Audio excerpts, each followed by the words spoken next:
Pour la chambre criminelle de la Cour d'appel de Ziguinchor, 2 affaires étaient inscrites au rôle. Il s'agit de l'affaire Adama Ba et Oumar Diallo, tous en mandat de dépôt en date du 26-11 mois 2016, accusés de trafic international de chanvre indien. La deuxième affaire a concerné Léon Gomis, mandat de dépôt du 17-12 mois 2014, accusé de meurtre.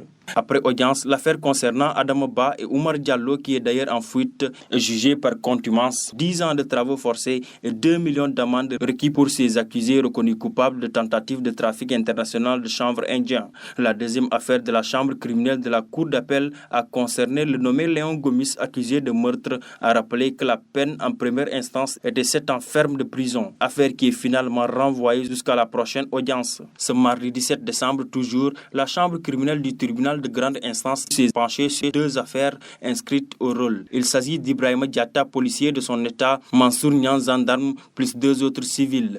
Ils sont accusés d'association de malfaiteurs, trafic intérieur de drogue, détention de chanvre indien en vue d'une consommation personnelle.